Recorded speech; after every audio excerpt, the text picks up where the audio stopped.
Bonsoir à tous et bienvenue. Il y a eu Conseil des ministres ce mercredi au Palais présidentiel. Entre autres sujets d'intérêt évoqués, l'acquisition du financement de la phase 2 du terminal céréalier du port autonome d'Abidjan et le bitumage de l'axe Korogo-Boundiali, long de 98 km.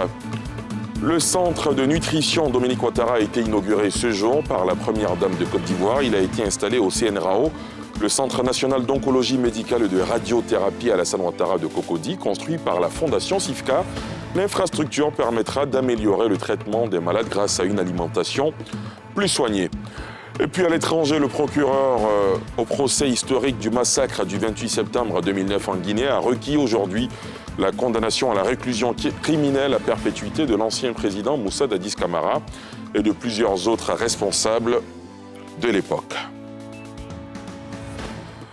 On prend tout de suite la direction du palais présidentiel d'Abidjan-Plateau. Le président de la République, Alassane Ouattara, a présidé ce mercredi un conseil des ministres au nombre des grandes décisions annoncées, l'acquisition du financement de la phase 2 du terminal céréalier du port autonome d'Abidjan et le bitumage de l'axe Korogo-Boundiali long de 98 km. Les précisions de Pierre Dipomela. Les travaux de la phase 2 du terminal céréalier du port autonome d'Abidjan pourront bientôt démarrer, avec l'accompagnement du Japon, qui finance le projet à travers la JICA à hauteur d'environ 10 milliards de francs CFA. C'est l'un des décrets portant ratification d'un accord de prêt adopté au cours du Conseil des ministres de ce mercredi, présidé par le président Alassane Ouattara. Le projet prévoit de façon détaillée la construction d'un terminal céréalier, d'une aire de stockage et des installations connexes en vue d'accroître la capacité de manutention des marchandises au port autonome d'Abidjan. À terme, il permettra de renforcer et d'assurer la compétitivité de notre pays en matière de commerce extérieur de céréales. Le porte-parole du gouvernement a également indiqué que l'axe Korogo-Boundiali, un tronçon de près de 100 km, sera réhabilité et renforcé grâce au financement de la BOAD, qui appuie l'État de Côte d'Ivoire sur ce projet avec 26 milliards 500 millions de francs CFA. Le deuxième décret adopté par le Conseil porte ratification de l'accord de prêt d'un montant de 26 milliards 500 millions de francs CFA, conclu le 9 novembre 2023 entre la Banque ouest-africaine de développement, la BOAD, et la République de Côte d'Ivoire en vue du financement partiel du projet de renforcement de la route Korogo-Boundiali. Ce projet consiste en l'aménagement et au renforcement de la route Korogo-Boundiali d'une longueur de 98 km avec une chaussée de 7,40 m de large. Le chef de l'État s'est engagé lors de son adresse de fin d'année à poursuivre au-delà des acquis les infrastructures routières et industrielles pour accélérer la transformation de l'économie du pays. Dans l'actualité sanitaire, le renforcement des acquis du Centre national d'oncologie médicale et de radiothérapie Alassane Ouattara de Cocody. Ce mercredi, un centre de nutrition a été inauguré au sein de l'établissement. Il a été baptisé Centre de nutrition Dominique Ouattara en hommage aux innombrables actions humanitaires de la première dame de Côte d'Ivoire. Selon la présidente de Children of Africa, cet ouvrage offert par la Fondation CIFCA incarne l'espoir, car améliorer l'alimentation des patients permettra d'améliorer leur santé. Nadia Edja, Chèque Bleu. D'une superficie de 200 mètres carrés, divisée en 3 blocs dont une cafétéria, d'une capacité d'accueil de 120 places pour les malades et leurs familles, un espace de 3 bureaux de nutrition et d'écoute et une salle de kinésithérapie pour les malades. Le centre de nutrition du CNRAO vient d'être inauguré. Financé par la Fondation CIFCA, cet espace de restauration porte le nom de la première dame, Dominique Ouattara. En évoquant le centre, j'ai parlé d'écoute, j'ai parlé d'accueil, j'ai parlé de disponibilité pour les malades et leurs familles. N'est-ce pas là tout ce que représente Madame la Première Dame ? Pour les questions d'éducation, de santé, de nutrition, de bien-être général de toutes les populations de Côte d'Ivoire, vous avez toujours été très présente, très active, répondant favorablement aux très nombreuses sollicitations avec toutes vos actions de proximité et votre beau sourire. Pour les malades du cancer, ce centre va contribuer à éviter la dénutrition, qui peut non seulement baisser l'efficacité du traitement, mais aussi accroître les effets secondaires. Les médicaments pour arriver sur le site du combat et être efficaces ont besoin de s'accrocher aux protéines. Lorsque celles-ci font défaut, l'efficacité est réduite parce qu'ils arrivent en quantité insuffisante et comme ils circulent dans le sang sans savoir où aller, ils augmentent les effets secondaires. Ce centre de nutrition représente un grand pas dans la prise en charge des malades du cancer dans notre pays. Il incarne notre engagement et celui de la Fondation CIFCA à avoir une approche globale de la santé, mettant en valeur le rôle crucial de la nutrition dans le bien-être des patients en leur offrant le soutien complet et personnalisé dont elles ont besoin. Engagée en faveur de la santé et du bien-être des populations, la première dame Dominique Ouattara a félicité les acteurs de ce don qui s'inscrit dans la vision gouvernementale. L'accès pour tous à des soins de santé de qualité est une des priorités de mon cher époux, le président Alassane Ouattara. Ces dernières années, les populations de notre pays ont pu bénéficier de nouvelles infrastructures fonctionnelles, entièrement équipées et disposant d'un personnel qualifié. C'est notamment le cas du CNRAO à l'endroit de mes sœurs qui luttent au quotidien contre le cancer. Je salue votre résilience et votre courage. Ce centre de nutrition est le vôtre et je vous exhorte à en profiter pleinement afin d'améliorer votre état de santé. L'inauguration de ce centre intervient environ 2 ans après la pose de la première pierre. Un premier don de 10 millions de francs CFA avait été offert par la Fondation CIFCA pour appuyer les personnes en difficulté traitées dans ce centre spécialisé.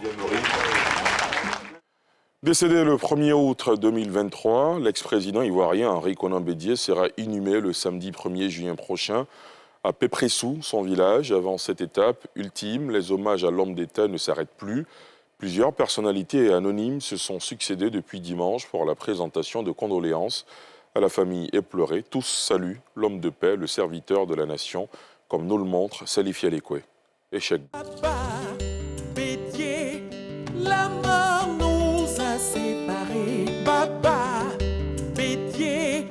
Abidjan Cocody, ambassade. Mardi, dernier jour de présentation des condoléances à la famille de feu l'ancien président ivoirien Henri Konan Bédié, rappelé à Dieu le 1er août 2023. Personnalités politiques, acteurs sportifs, membres de la société civile, opérateurs privés entre autres, défilent dans la résidence de l'ancien président du PDCI-RDA, le Parti démocratique de Côte d'Ivoire. L'ex-président Laurent Gbagbo, président du PPACI, Parti des peuples africains, l'ancien ministre Pascal Affi-N'Guessan, président du Front populaire ivoirien, Kouadio Konan Bertin, Charles Blé-Goudé du COGEP, entre autres, ont été présentés leur soutien à la veuve Henriette Bédié et à toute la famille éplorée. Avec le président Bédié, la Côte d'Ivoire perd un de ses grands bâtisseurs qui, aux côtés du président Félix Houphouët-Boigny, à l'aube de l'indépendance, ont fait de la Côte d'Ivoire ce qu'elle est aujourd'hui. C'est donc une personnalité qui n'appartient plus ni au PDCI, ni même à sa famille, mais à la Côte d'Ivoire entière.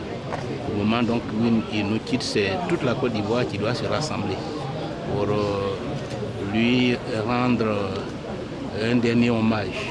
Il a été une personnalité immense, immense d'une rare immensité, d'une rare intensité. Ce n'est pas souvent que dans un pays, on a des personnes de ce niveau et de ce type.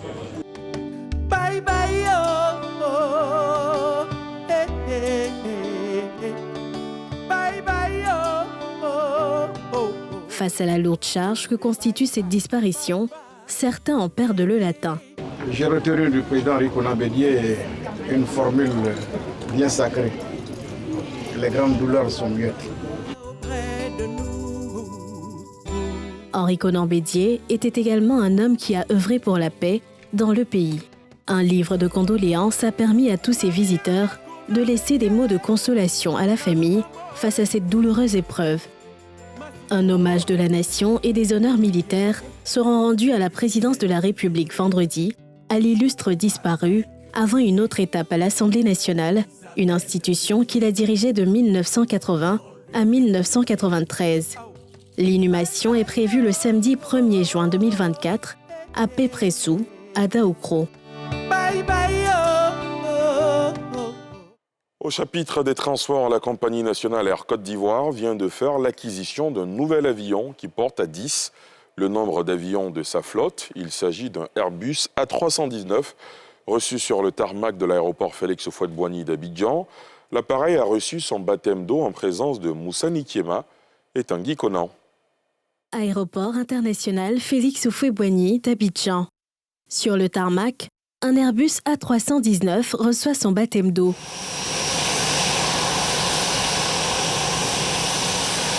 Nouvelle acquisition de la compagnie Air Côte d'Ivoire, cet avion vient renforcer la flotte de la compagnie nationale. Nous voulons aller encore plus loin et pour aller plus loin, il faut qu'on puisse faire d'Abidjan notre hub.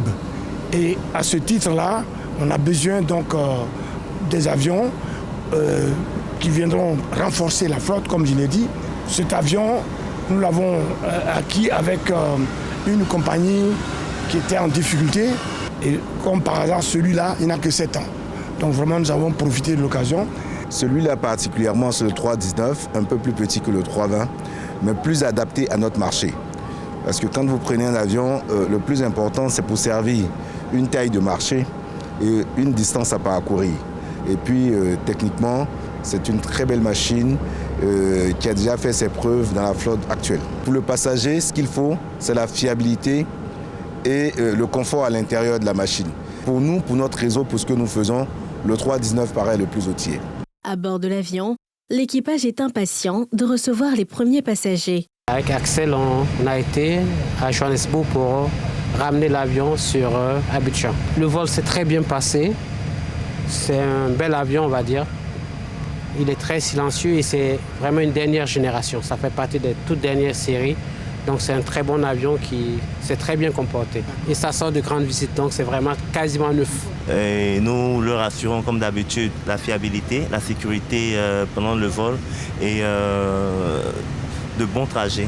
Donc nous souhaitons vivement les avoir à bord de ce nouvel avion. Venu d'Afrique du Sud, l'appareil comprend 120 places assises, dont 12 sièges en classe affaires et 108 en classe économique. Cet Airbus A319 vient porter à 10 la flotte d'Air Côte d'Ivoire, qui prévoit encore au cours de l'année recevoir 2 autres Airbus A319 afin d'améliorer ses offres et services.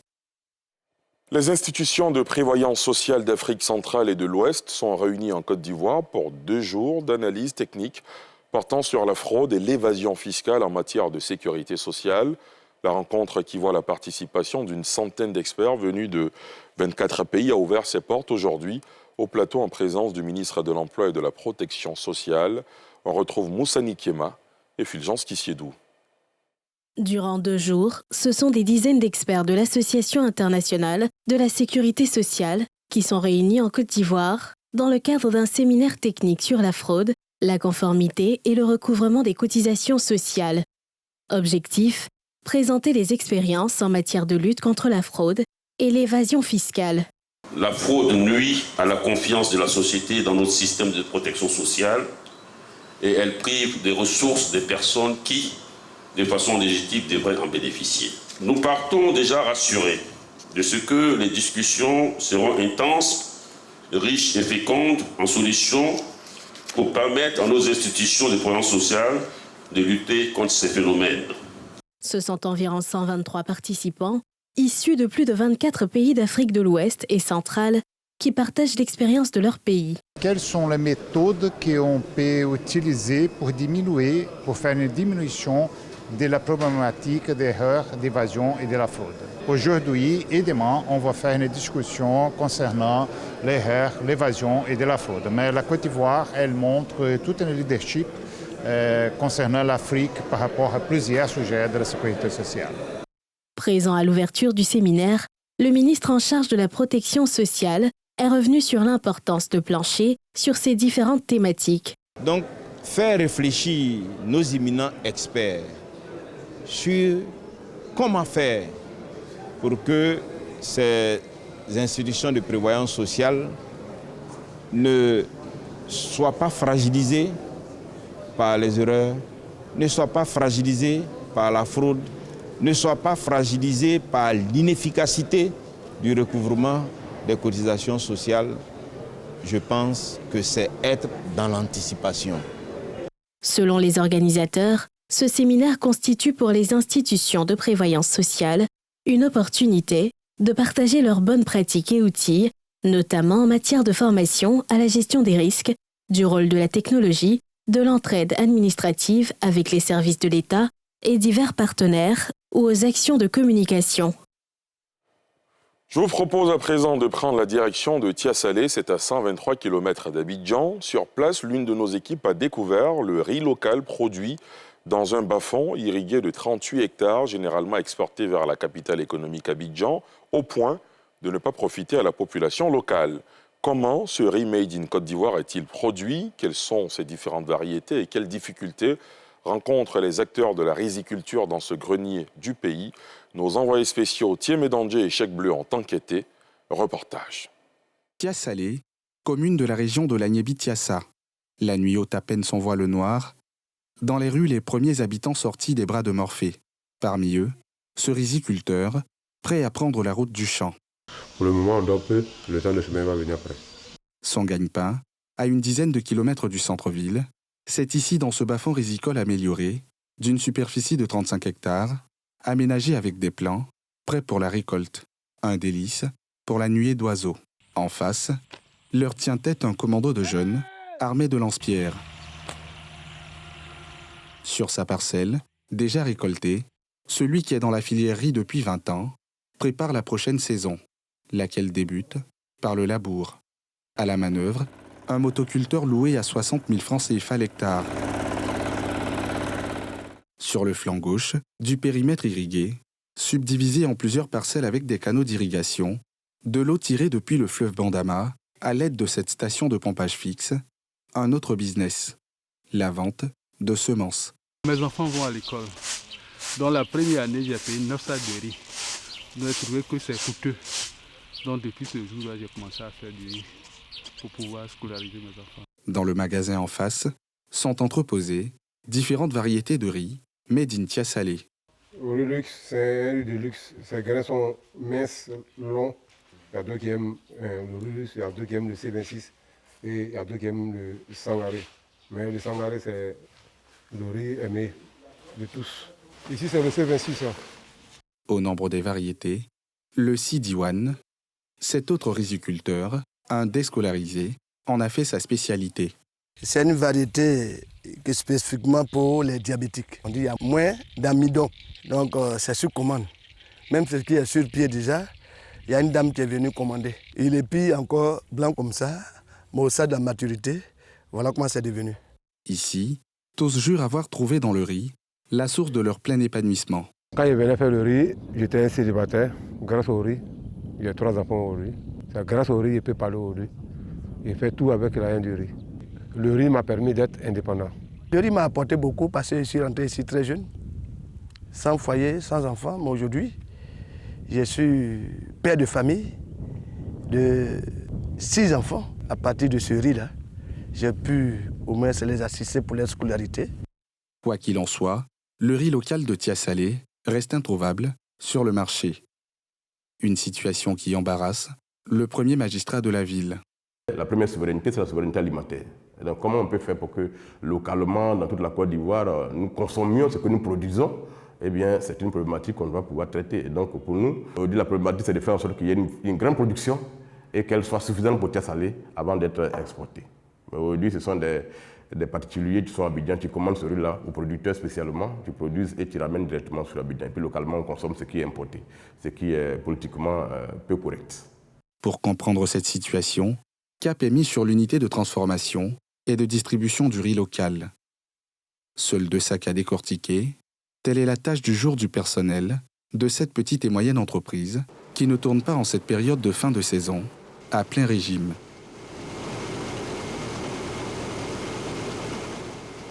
Pour disposer de la matière première, l'unité préfinance des riziculteurs. Mais tous ne livrent pas les productions comme conclu dans le contrat. Des quantités sont plutôt vendues au détail, sous forme de semences. Il s'agit là d'une difficulté qui vient s'ajouter à celle déjà longue des producteurs. Nous, on n'a pas de barrage. On marche sur une station de pompage. La motopompe sur laquelle on marche, elle est vétuste. À cause de la Covid-19 et puis la guerre en Ukraine, l'engrais qui était de 15 000 est passé à 40 000. Dans ce bas-fond irrigué, aménagé dans les années 1970, 29 riziculteurs se partagent 35 hectares par le système locatif de 60 000 francs l'hectare par an, contre 80 000 par le passé, pour encourager la culture du riz. Tous y produisent en moyenne 130 tonnes de riz local, de différentes variétés, dont la plus prisée est le riz sangaré. Dimanche dernier, le vent Crécoum a été sacré champion du monde de dictée au Canada, catégorie primaire, lors de la 33e édition de la finale internationale de dictée PGL, une fierté nationale qui a été reçue en grande pompe par son école, par la Côte d'Ivoire et par le premier magistrat de la commune de Cocody à son retour. Nadia Edja et Ricky Mou.